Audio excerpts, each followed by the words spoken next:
Alrighty, everybody, welcome back. This is part 12 of Learning to Draw with Andrew Loomis' Fun with a Pencil. And now we've finally gotten to the part that I'm really excited about, the divided ball and plane method. And let's just start. Draw the ball as before, but now we drop the middle line down off the ball. I'm going to read this as we begin to sketch this out. So let's just draw one iteration, gigantic. And if you remember from our previous videos, the middle line basically is the division. If we have the top axis going out here, coming out there, the midline is what is defining the center plane, or the center line of the face. So this is the top of the ball. Now we draw the midline. The eye line now drops below the equator, which is now the brow line. So the equator of our sphere, picture this as being the Earth, the equator, is now going to be the brow line. Take the midline and drop it down parallel to the axis. We don't have to measure how far we go down. Now, we can subdivide this line, which is wrapping around the top portion, top hemisphere of the sphere, divide it in half. Then this will become the average hairline. Mine's more like up here, but don't worry about that. This is our measurement. These are equidistant. And this one will be of the same measurement approximately. Notice it is curving, so it does affect it slightly, but ever so slightly. So when this is straightened out, it's about that. You can guesstimate. And there you have. You have the brow line here, and you have the nose line now. Now we still need one more because we've got 1, 2, 3, 4. So we're gonna, this one now is on the straightaway. So it's about the same distance. You have to eyeball it really. And now you've got those 4 lines. Very three-dimensional looking sphere here. Slice off sides by dropping ear lines straight down. So let's draw this ear line like we did always with the Blook ball. So now what we do is we can drop that ear line straight down, following this as our parallel. Remember our equator, which is now the brow line. Our equator is now the brow line. This is the brow line right here. This is the hairline. This is top of the ball. This is the nose right there, and the chin. An established nose line, out of there. We're following this one now. This is the nose line. It runs around, and we establish, as he's drawn it, about the same, maybe a little further than the hairline, down to here, as the top point of where we're going to slice it, which is approximately where I drew that intersecting line. And right around the nose line will be right around the bottom of that plane. And now we can use what we used in my video, which is understanding the sphere. We can see that this line terminates right around the axis point. So if you took this axis point down, we would draw that line. Let's just establish a brief line of axis here. So if we do that, let's follow what we learned in my sphere video.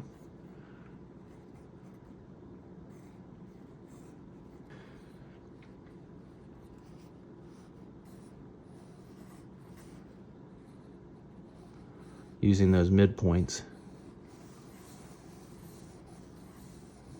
Eye line happens a little like we said below the equator, which is now our brow line. So there's that line wrapped around. What is the height of the ear? The top of ear touches brow line. So when this brow line wraps around, it bends this way.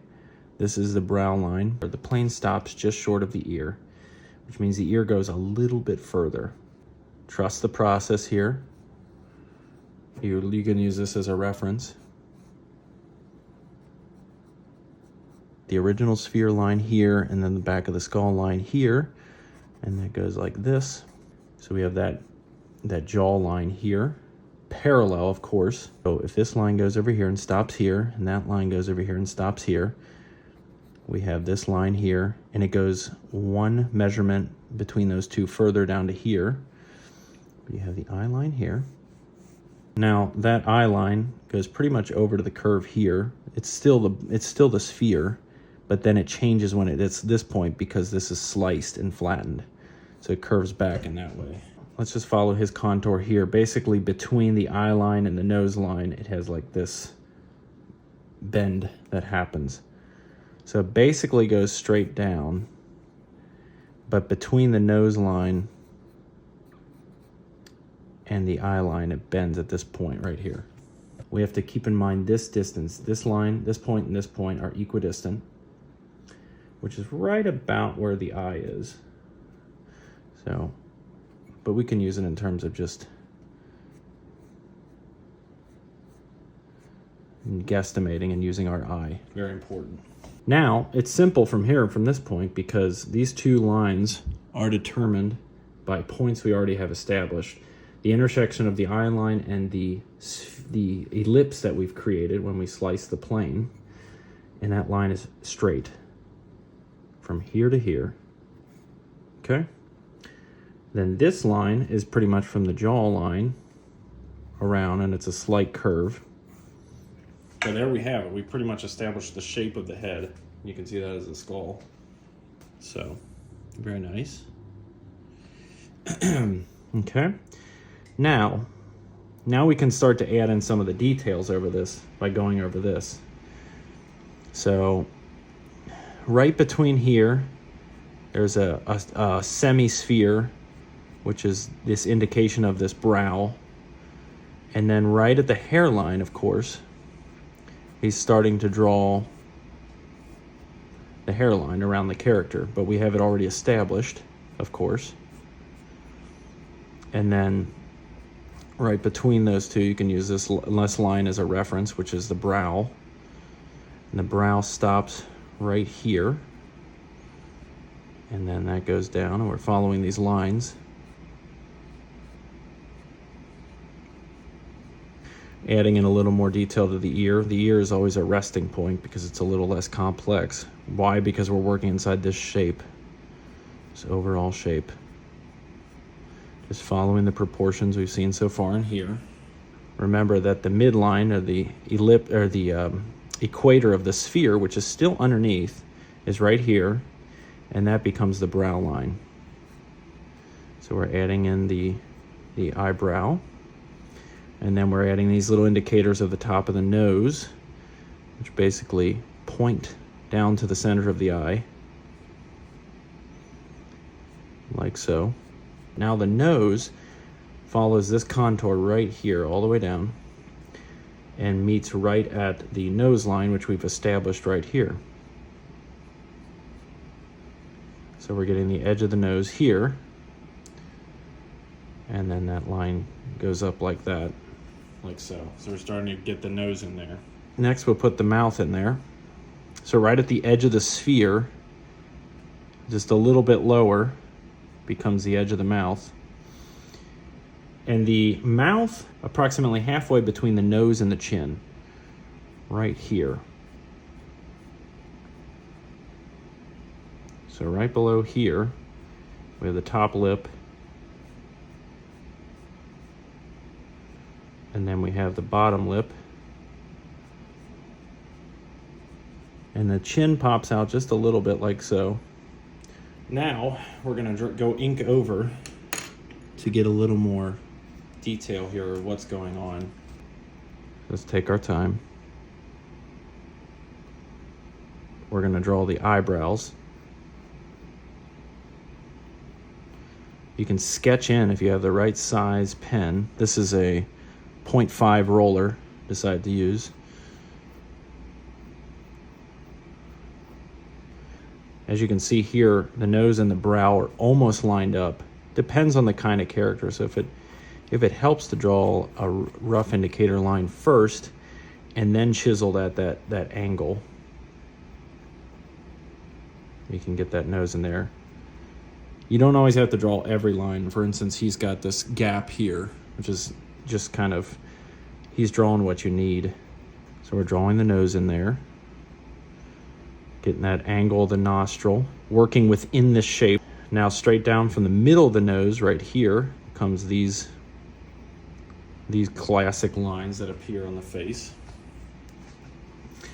And now we're gonna rough in the lips. Keep in mind the distance from the cheek to the lips. In fact, let's run this line down first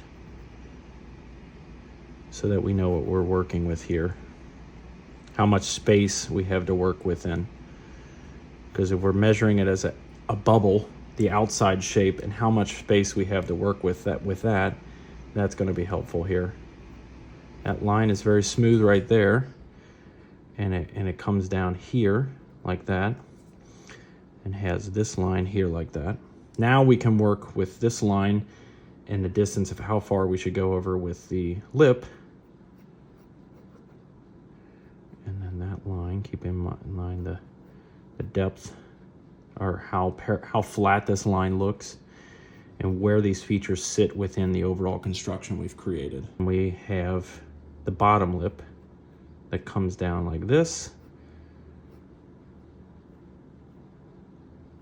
and wraps up like that. And that line goes all the way out to here, right where this plane is changing. This eye occupies most of the space here, so we're just gonna do it like that, very carefully. The eyelash comes out to the side. It's okay to exaggerate that. It may look weird at first, but when it is in there, this little sliver of space here, I'm just copying what he's got here, is very, very tight space here. And then the distance from the edge, the borderline, and the eyeball, and just a little indicator of the pupil, right, like that. There's kind of a joke running around that when you do the first eye, the second eye looks terrible. But that's not necessarily going to happen for us. What the important thing is to make sure that they are about the same size, keeping in mind the foreshortening that occurs because of perspective. So from here, sweeping in this way. Now we've blocked off that we know that the eye can't go beyond this line. Then we can draw a line across here, realizing that basically the eye cannot occupy this space. We're blocking it in basically. And then we can drop from the edge of the eyebrow down towards this point. So edge of the eyebrow down to this point, very lightly. Now we know the eye must occupy this space. Now let's do the bottom. It can't go below this line parallel wrapped around the face. So if we do that, it's basically right here. Now let's see, the top of the line almost touches the eyebrow here. And take your time. This line goes down from that line that we've already established right here, a little bit down to there, so eyeball that in, literally. And then we've got that line taken care of. Now, the important thing is, because we've already established the actual white of the eye is going to occupy this space, basically, this very tiny space. The eyes are always much smaller than we think they are. So we can't exaggerate. Real human eyes are actually very small slits. Some people's eyes, it depends on the person, obviously. So now we're gonna just start bringing in that eye. Now, here's the part that really defines the eye, is the distance, the proportion of the pupil. So the pupil comes over about the same distance as we move from here to here. So if we move to there, that's the edge of the pupil. And now we can do the other line, which I like to say is like a parallel from the top of this cheek line here. This one. That's the inner one right here. So if that parallels up right there. So now we've got pretty much the eye bumped in. You don't have to add much detail. You can actually just put the dot of the pupil in the middle, in the right place, and it's going to look right.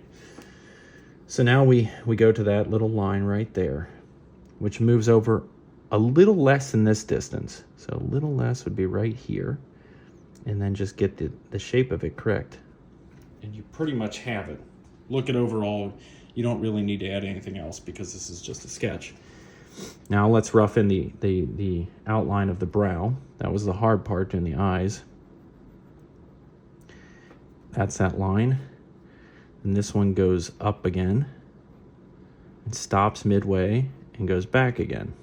Now we have these hairlines, which tend to go right here, here, here, here, up. Okay, now let's do the jawline. We've already established this whole plane on this side. The jawline goes right there. It stops at the point we've already defined. And right around this area of muscles and interaction comes another point of change of angle. Very subtle, but it changes at this point and goes up and then changes again right here. And then of course this line goes up like that. If we want, we can darken this line right here to show that that eyebrow is like so. Now we can just go in and do the hairline. This is a nice pen for this. He's just drawn many lines that suggest the hair. So now we can do the ear real quick. So the ear touches right above the circle right here. And then it just following his image here of proportion. Don't have to stick completely 100% to our original. Keep in mind the angles and how they change of the ear and so forth. But then he's got this line right here, which goes pretty much parallel with this one, just it goes back a little bit more and comes around like that. And right from that line comes the ear. Follows back like this. Got that like strong line to show that angle. And then this line right here. So now we've drawn that in. Now we can draw the fold of the ear like so. Goes all the way back. Then these little folds under there. Little folds here. And then this contour. Like so. And then this little loop there.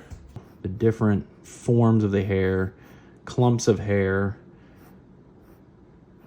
Doesn't have to be perfect.